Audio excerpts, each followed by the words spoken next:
تو جیسا کہ بات ہو رہی ہے امام علیہ السلام کے متعلق، امام العصر والزمان کے متعلق،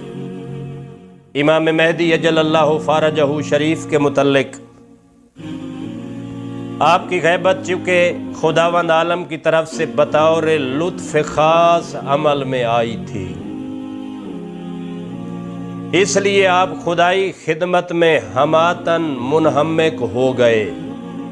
اور غائب ہونے کے بعد آپ نے دین اسلام کی خدمت شروع فرما دی۔ یعنی غیبت کا دور بھی رحمت کا دور ہے۔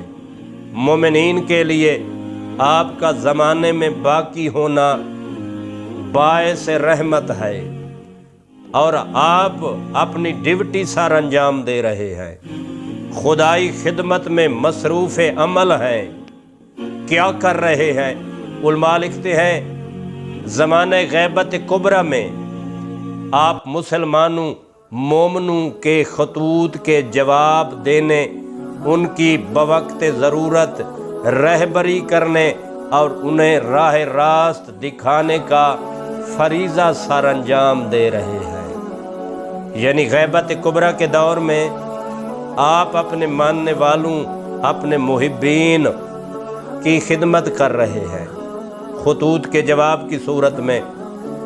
یہ جو 15 شعبان کی رات کو خطوط لکھے جاتے ہیں، دریاؤں میں، نہروں میں بہائے جاتے ہیں، مدد ہوتی ہے، مولا کی خدمت میں یہ خطوط پہنچتے ہیں اور مولا کی طرف سے مدد ہوتی ہے، یعنی وہ اس خط کا جواب ہوتا ہے۔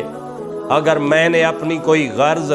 اپنی کوئی دعا، اپنا کوئی مقصد لکھ کے بھیجا ہے، تو اگر میرا مقصد حل ہو گیا اسی سال کے اندر، تو سمجھو میرے خط کا جواب آ گیا، اور میری جو دعا تھی وہ مولا امام زمانہ علیہ السلام کے صدقے قبول ہو گئی۔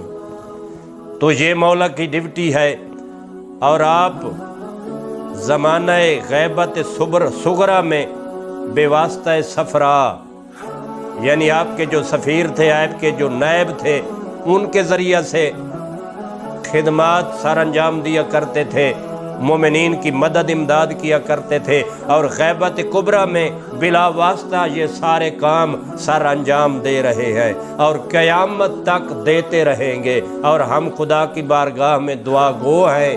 کہ دنیا ظلم و جور سے بھر چکی ہے، اللہ اپنے عادل حقیقی کا جلدی ظہور فرما۔